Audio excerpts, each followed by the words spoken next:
네, 37번 계속해서 보겠습니다. 37번. 법인세법상 손익의 귀속 사업연도에 대한 설명이다. 옳지 않은 것은 손익의 귀속 시기에 관한 문제고요. 1번부터 보겠습니다. 틀린 거를 찾네요. 1번. 장기 할부 조건으로 제품을 판매하고 발생한 장기 매출 채권을 기업 회계 기준에 따라 현재 가치로 평가하여 재무상태표에 현재 가치 할인 차금을 계상한 경우 세무 조정이 별도로 필요 없다라고 하는데 확인해 보시죠. 자, 할부 조건의 판매에 대한 내용입니다. 자, 1번의 문제는 여기 있고요. 1번에 대한 해설은 이쪽이고요. 쭉 한번 보겠습니다, 여러분. 할부 조건 정리하시죠. 단기 할부 조건 판매라면은 여러분 어떻게 처리합니까? 어떤 시점에 손익을 인식하느냐? 인도하는 시점에 손익을 인식합니다. 이거는 언제 인식하느냐 하면 물건을 넘겼을 때 매출을 인식하면 돼요. 그리고 얼마로 인식하느냐, 그 금액은 얼마로 인식하느냐, 그거는 명목가치. 우리 뭐 현재 가치 할 거 없잖아요, 그죠? 단기 할부 조건 판매는 그냥 그 물건 가격 그대로 명목가치로 인식합니다. 언제? 물건을 넘겼을 때. 그게 인도 기준과 명목가치의 의미입니다. 자, 만약에 장기 할부 판매다. 일단 여기서 장기 할부 판매 요건을 보실까요? 밑에 정리해놨죠, 여러분. 장기 할부 판매란 이걸 말합니다. 자, 판매 금액을 2번 이상으로 나뉘어서 받습니다. 물건을 팔았으니까 돈을 받을 거 아닙니까? 그 돈을 받는 거를 2번, 최소 2번, 2번 이상으로 나누어서 내가 받는 거예요. 자, 이게 첫 번째 조건. 두 번째 조건은 뭐다? 해당 물건을 넘기고 다음 날부터 해당 물건을 넘긴 날, 인도일이죠. 물건을 넘긴 날의 다음 날부터 다음 날을 1일이라고 셉니다. 1일. 그거를 하루, 이틀, 3일 이렇게 세서 돈을 나누어서 받잖아요. 그래서 할부금의 최종적으로 내가 돈을 받는 날, 그 약속한 날, 지급 기일까지의 기간이 얼마 이상? 1년 이상. 1년 초가 아닙니다. 1년 이상. 딱 1년이어도 된다는 거예요. 다시 한번. 해당 물건을 남겼어요. 물건을 팔았어. 그 다음 날을 1일로 기산합니다. 인도일의 다음 날을 1일로 세기 시작해서 지금 할부금을 나누어서 받을 거잖아요. 나누어서 받을 그 최종 할부금을 받기로 약속한 날. 요 기간이 1일부터 세서 언제? 365일 이상이어야 뭐다? 장기 할부 판매로 보는 겁니다. 딱 1년이어도 1년 이상이니까 장기 할부 판매가 돼요. 그리고 1번 요건과 2번 요건을 AND 요건으로 갖춰야 됩니다. 판매 대금은 2번 이상으로 나누어서 받고 해당 목적물을 인도하고 다음 날부터 계산해서 1년 이상이 최종 할부금 지급 기일이 되어야 돼요. 그 날이. 그걸 우린 장기 할부 판매라고 합니다.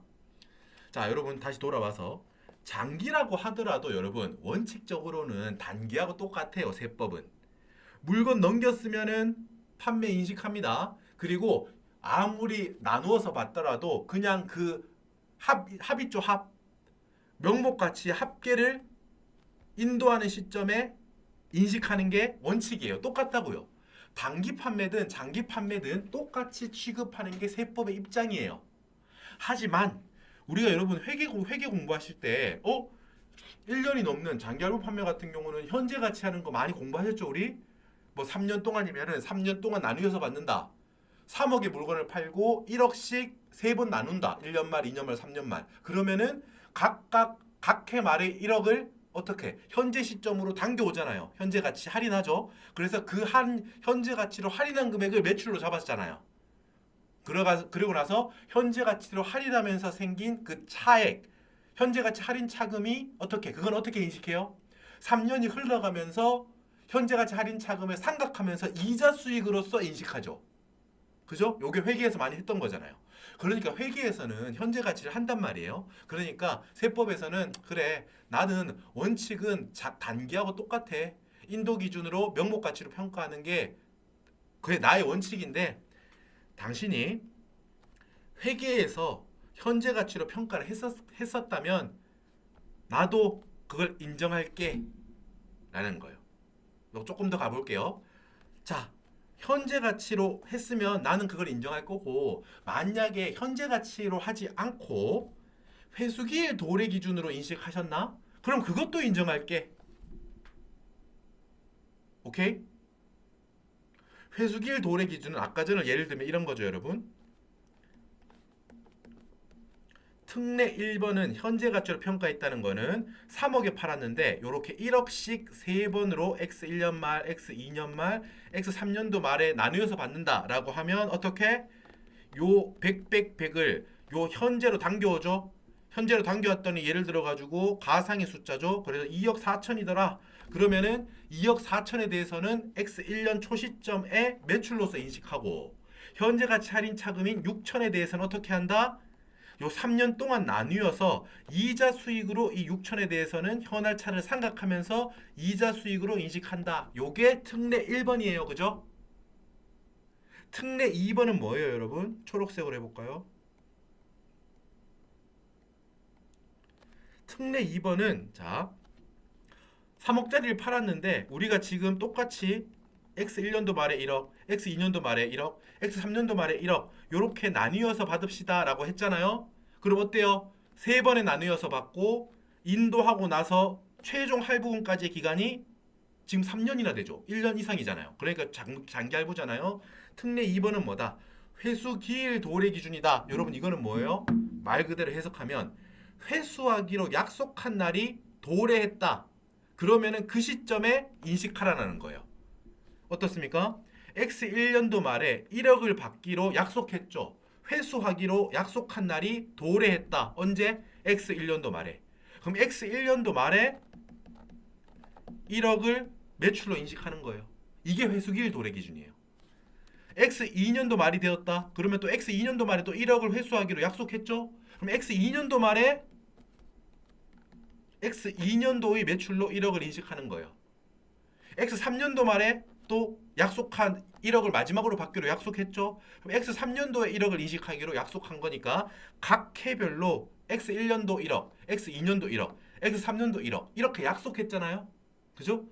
이것도 만약 이렇게 나뉘어서 그냥 단순하게 1억, 1억, 1억 이렇게 했어도 인정한다라는 거예요. 이게 뭐예요? 특례 2번이에요. 이렇게 해도 인정한다 이 뜻입니다, 여러분. 회사가 특례 1번 장기 할부를 현재 가치로 평가했어요. 그럼 그걸 인정합니다. 근데 장기 할부를 현재 가치로 하지 않고 만약에 특례 2번처럼 회수기일 도래 기준으로 인식했나요? 회사에서? 그럼 그것도 인식할게요. 인정할게요. 2번. 한 번 더 따라와 보세요. 여기까지 잘 따라오셨죠, 여러분? 오케이. 그러면 3번은 뭐냐면 특례 3번은 여러분 이렇게 오렌지색이죠? 오렌지색. 특례 3번은 여러분 자 혹시 당신의 회사가 중소기업이신가요? 중소기업이라면 여러분 자 여러분 우리 특례 2번 요거 회계 처리 아까 제가 말씀드렸던 거 이거 여러분 회계 공부할 때 이렇게 본 적 있어요? 이렇게 하는 거? IFRS에서 저런 거 허용하지 않아요. 회수기일 도래 기준은 IFRS를 허용하지 않는다고요. 그래서 만약에 여러분 중소기업이잖아요. 근데 중소기업인데 IFRS 국제회계 기준을 도입할 수 있습니다. 선택적으로. 중소기업인데 국제회계 기준을 따르는 중소기업이라면 어떻겠습니까? 특례 2번을 장부에 하고 싶어도 할 수 있나요? 없어요. IFRS에서 저거 허용하지 않거든요. 회수기일 도래 기준을. 그래서 회수기일 도래 기준으로 장부상 손익계산서에 인식할 수가 없어요.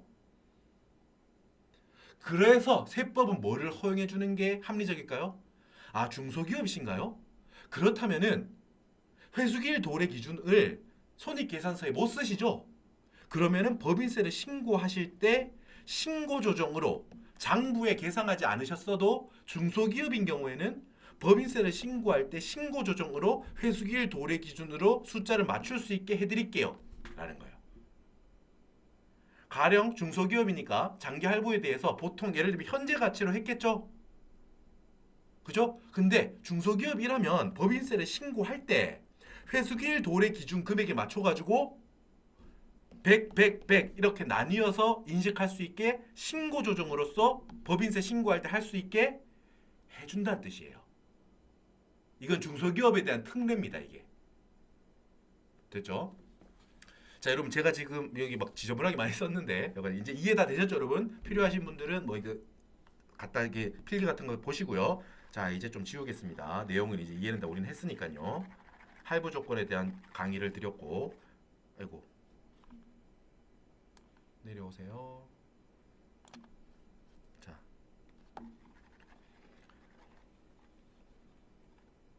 1번 풀이 봅니다.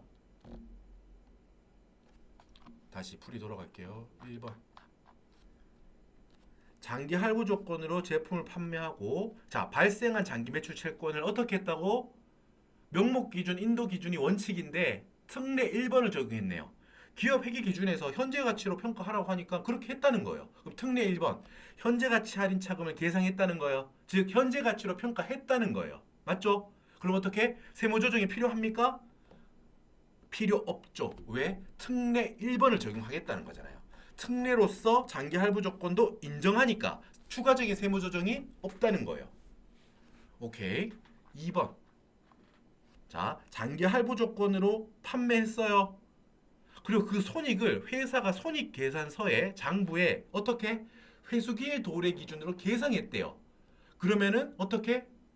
특례 2번인 거잖아요.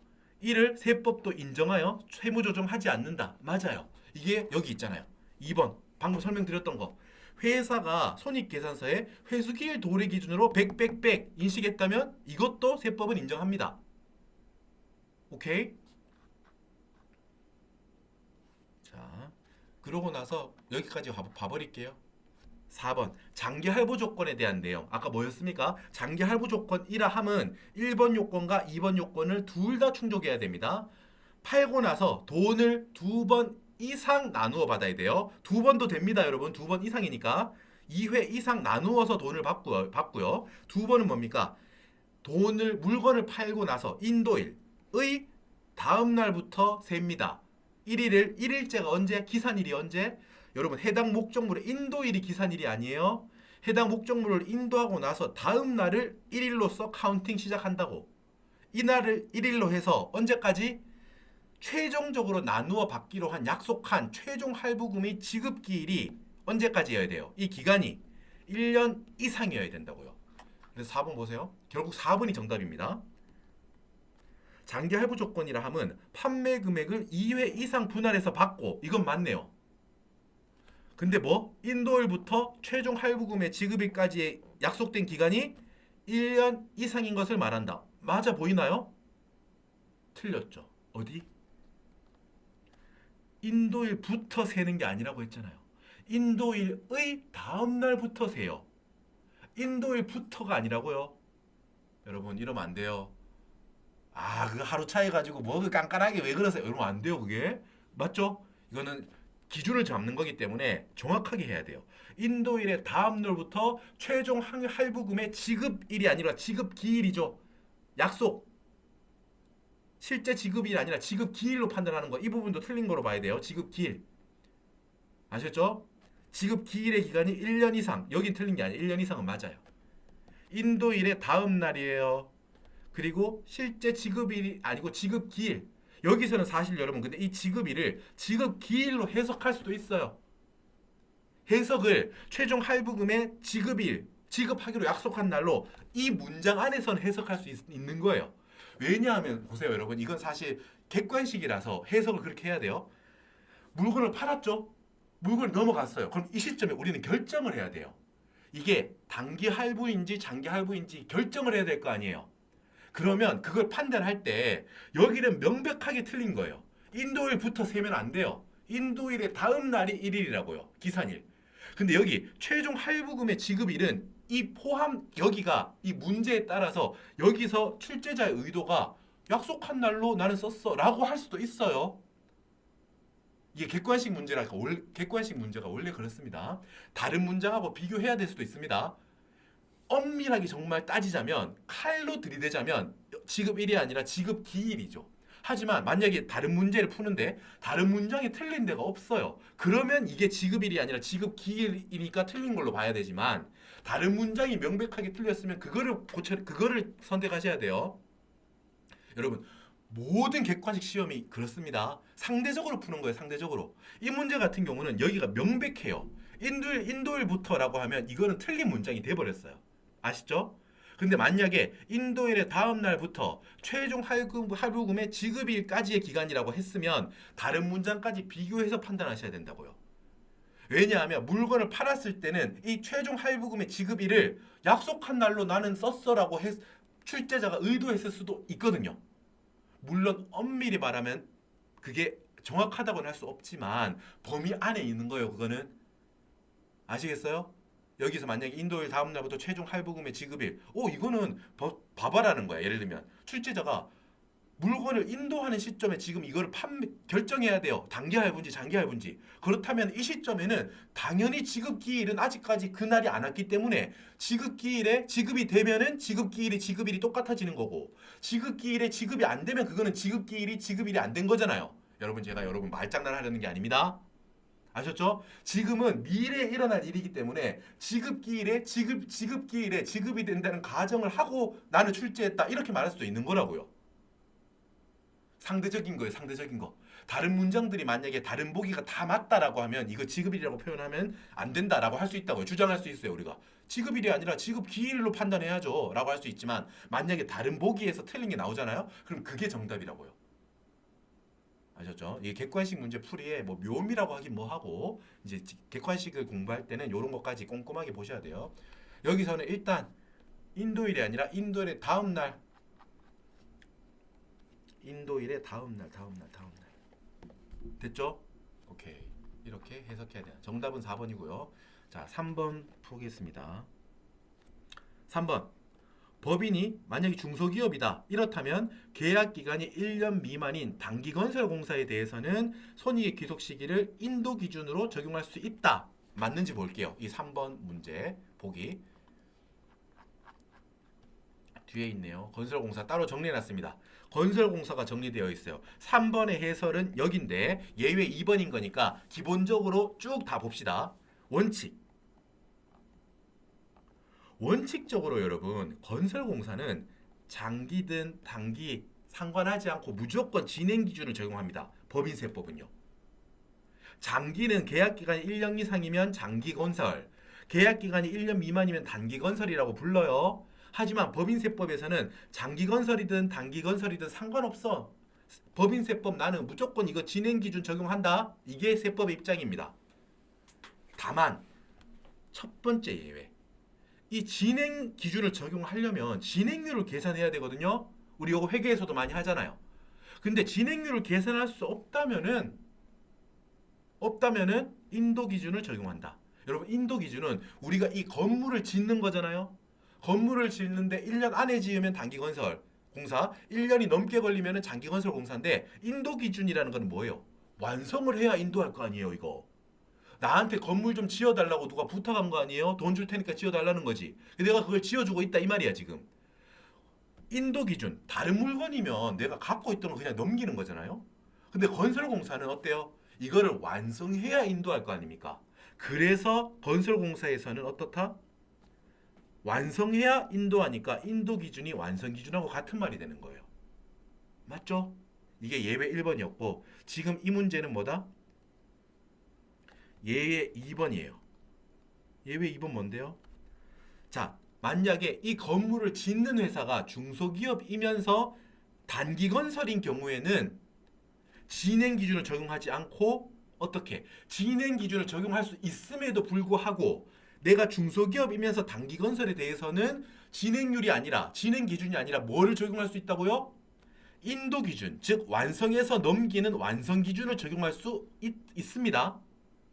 오케이? 그리고 만약에 네가 장부에 이 인도 기준을 손익계산서에 인도 기준으로 하지 못했다면 이것도 법인세 신고할 때 인도 기준을 세무조정할 수 있어요. 이게 또 중소기업에 대한 특례예요. 뭐? 아까 전에 우리 여러분 앞에서 봤을 때 장기 판매, 장기 할부 판매에 있어서 중소기업이라면 뭐? IFRS를 적용하는 중소기업의 경우에는 회수기일 도래 기준을 손익계산서에 하고 싶어도 못해요. 국제회계 기준이 IFRS가 그걸 허용하지 않으니까. 그래서 뭐를 허용해줬어요? 중소기업이라면 회수기일 도래 기준을 손익계산서에 계상하지 않았다고 하더라도 회수기일 도래 기준으로 법인세 신고할 때 신고 조정할 수 있다고 했었죠.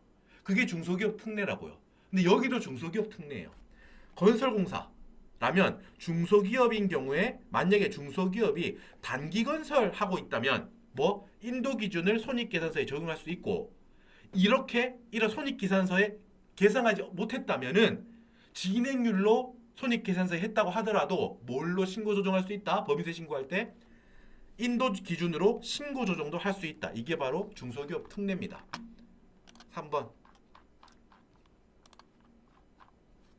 초록색으로 볼게요. 법인이 중소기업이래요. 건물을 짓는 내가 중소기업이래요. 계약 기간이 1년 미만인 단기건설이래요. 요건 다 충족했죠. 내가 중소기업이면서 그 공사가 단기건설이에요. 어떻게 할 수 있다? 손익의 귀속 시기를 자 인도 기준으로 적용할 수 있다. 가능해 지금 문구죠. 인도 기준으로 적용해야 한다. 강제가 아니잖아요. 아까 열어주는 거였잖아요. 할 수 있다였죠. 단기건설도 여러분 뭐였어요? 단기건설도 단기든 장기든 세법에서는 전부 다 뭐다? 진행률을 써야 돼요. 하지만 중소면서 단기라면은 알았어. 진행률 너무 부담스러울 수 있다는 거예요. 얼마 되지도 않는데 하다 보니까 너무 세금을 미리 내야 되는 경우도 생깁니다. 이게 중소기업 경우 단기 진행률로 하다 보면 완성은 안 됐지만 진행률을 적용해 보면 세금을 지금 내야 되는 경우가 생긴다는 거지. 그런 부담을 줄여주기 위해서 중소기업이신가요? 단기 건설이신가요? 그러면 아직 완성이 안 됐다면 올해는 세금 내지 말고 내년에 완성되면 내세요. 이렇게 열어주는 겁니다. 인도 기준으로 적용해야 한다 아닙니다. 그럼 틀리는 거예요. 적용할 수 있다. 인도 기준. 어떤 경우라고요? 1년이 안 돼요. 그래서 올해 X 1년도 말 기준으로는 완성이 안 됐기 때문에 아직까지 수익을 인식 안 하잖아요. 인도 기준이라면. 근데 진행 기준이라면 완성한 만큼에 대해서는 수익으로 인식해야 되잖아. 그러면 중소기업 입장에서는 부담을 느낄 수 있다는 거예요. 그래서 어떻게 한다? 아직까지 완성 안 됐으면은 세금 지금은 안 내도 돼요. 내년에 곧 완성될 거니까 내년에 전부 다 한 방에 인식하게 해줄게. 중소기업이면서 단기건설이라면. 됐죠? 자, 마지막 5번 봅니다. 임대료 지급 기간이 1년 초과인 경우는 당해 사업연도 중 이미 경과한 기간에 대응하는 임대료 상당액과 비용은 이를 각각 당해 사업연도의 입금과 송금으로 인식하여야 한다. 라고 했잖아요. 요거 뒤에 봅니다. 여러분 5번에 대한 해설인데 임대료에 대한 공부가 필요합니다. 여러분 임대료는 단기 임대료, 장기 임대료 구별을 잘 하셔야 돼요. 헷갈려. 이게 할부 판매하고 다릅니다. 이 임대료가 단기 임대료인지 장기 임대료인지에 대한 구분은 뭘로 하냐 하면 여러분 보라색으로 적어놨죠? 임대료 지급 기간입니다. 이거는 무슨 의미냐면 내가 지금 예를 들어서 세 들어 살잖아요. 내가 임차인이잖아요. 그러면서 내가 돈을 월세 혹은 연세를 주는 거예요. 나한테 이 빌려준 사람한테. 맞죠? 이 사무실이라고 해볼 거예요. 사무실을 빌려준 사람한테 내가 월세 같은 걸 준다는 거잖아요. 그게 얼마치에 해당하는 기간, 내가 여기 살기로 한 기간 있잖아요. 빌린 기간, 그 돈을 주는 게 얼마 만에 한 번씩 주느냐인 거예요. 여러분 잘 들으세요. 내가 지금 돈을 월세라고 표현하지 말고 임대료를 상대방한테 줘요. 내 입장에서는 임차료 비용이죠. 상대방한테 주는데 이게 얼마치, 기간이 얼마치를 지금 한 번에 주느냐. 그게 임대료 지급 기간입니다. 예를 들어 볼게요. 여러분 임대 기간으로 판단하는 게 아니라는 게 핵심이에요. 사실. 밑에 구별합니다, 여러분. 이 두 개가 다릅니다. 임대 기간 아니에요. 여러분 보세요. 첫 번째 경우도 임대 기간 2년이에요. 두 번째 경우도 임대 기간 2년이에요. 내가 2년 동안 이거 좀 씁시다. 그걸로 하는 게 아니라고요. 그럼 2년 동안 쓰니까 그거는 장기 임대료인가요? 아니에요. 그렇게 하는 거 아니라고. 그래서 이게 헷갈리는 거예요. 이해되시죠? 아직까지 이해가 안 되겠죠. 일단은 뭐다? 내가 빌린 기간이 얼마인지로 그걸 기준으로 단기, 장기 임대료를 구별하는 게 아니라는 거예요. 내가 지금 임대료 수익 기준이니까 수익으로 지금 말하고 있으니까 빌려준 사람으로 말해볼게요. 내가 돈을 2년 동안 빌려줬어요. 근데 내가 거기에 대한 대가를 매달 받는데요. 매달. 임대료 지급 기간이 한 달이라는 거예요. 한 달 사셨나요? 그러면 돈 내세요. 월세 조건인 거지, 쉽게 말해서. 매달 살고 내가 돈을 받아요. 그러면은 단기 임대료예요. 만약에 10달에 한 번씩 줘. 임대료 지급 기간이 10달이라는 거죠. 그럼 그 1년 이하가 되니까 그것도 단기 임대료예요. 몇 달치를 한 번에 받느냐, 이거라고 생각하면 돼요. 우리 말로 쉽게 하자면 몇 달치를 받느냐, 그지? 그 얼마 기간치를 받느냐가 1년을 넘어섰다. 1년 초과면 장기 임대료를 받는 거예요. 1년 이하니까 자 12개월치 1년치라고 하더라도 이거를 한 방에 1년치를 한 방에 받았다. 그래도 단기 임대료예요. 근데 내가 임대 기간을 2년이라고 하고 야, 그 2년치 한 방에 다 줘. 1년 초과하죠. 한 번 받잖아. 그럼 장기 임대료예요. 장기 임대료. 그러니까 똑같이 임대 기간이 2년이지만 다르죠. 위의 기간은 임대 기간 2년 동안 월세 조건이니까 24번 받을 거 아닙니까? 단기 임대료예요, 이거는. 밑에는 임대 기간이 2년이고 이걸 한 번에 주세요. 장기 임대료. 여러분 보면서 아래 같은 경우가 있나요? 있습니다. 특히 제주에 오면 연세를 하는 게 있어요. 연세. 1년치, 2년치를 한 방에 받아요. 월세를 한 방에 목돈으로 받는다고요. 처음 들어올 때 한 방에 다 내요. 2년치라고 하면. 대표적으로 제주도에서 하고 있는 연세 이런 게 할 수 있을 겁니다. 중요한 건 여러분 이게 아니라는 걸 알아야 돼요. 헷갈리거든요, 많이. 임대 기간 2년 동안 당신한테 빌려드릴게요. 그러고 나면 빌려준 게 2년이니까 무조건 이건 장기에 관한 임대료 아닙니까? 아니라고요. 얼마 기간치를 한 방에 받는지, 얼마에 한 번씩 돈을 받는지라고 생각하면 됩니다. 됐죠? 그 경우에 장기 임대료잖아요. 이건 발생주의예요. 이 발생주의에 대한 표현은 이렇습니다, 여러분. 기간이 경과했죠? 그럼 거기에 대해서 해당하는 기간에 대해서 입금, 기간 해당하는 분에 대한 비용은 송금으로 인식하라는 거예요. 그게 바로 발생주의예요. 됐죠? 봅시다. 임대료 지급 기간이 1년을 초과한다. 여러분 여기가 여러분 만약에 임대료 지급 기간 1년 초과하면 장기 임대료죠. 여긴 이게 맞는 말이야, 맞는 말. 그러니까 읽어볼게요. 그럼 일단 당해 사업연도 중 이미 경과한 기간에 대응하는 임대료 상당액과 비용은 입금과 송금으로 인식해야 된다. 발생주의 표현한 거예요, 저게. 발생주의를 이렇게 표현하는 거라고요. 그래서 5번이 맞는 표현입니다. 여러분, 근데 만약 여러분이 어떤 회차에서 시험을 보는데 장기 임대료라 함은 임대 기간이 1년을 초과하는 경우를 말한다. 맞습니까? 아니라고요. 임대료 지급 기간이 1년 초과여야 된다. 그때 우리는 이걸 장기 임대료라고 부른 거예요. 얼마에 한 번씩 돈을 받는지. 그게 1년 초과해서 돈을 받는 거면은 예를 들면 1년 6개월에 한 번씩 돈을 받는다. 내가 3년 동안 빌려줄 거야. 근데 그걸 두 번 나눠서 18개월에 한 번씩 내가 돈을 받을 거야. 그러면 그 임대료 지급 기간이 1년을 초과하죠. 그럼 그건 장기 임대료라는 거예요. 딱 1년에 한 번씩 받을 거야. 예를 들어서 내가 3년 동안 임대 기간은 3년인데 임대료 지급 기간은 내가 1년에 한 번, 딱 1년 12개월이죠. 그럼 그거는 단기 임대료가 되는 거예요. 됐죠?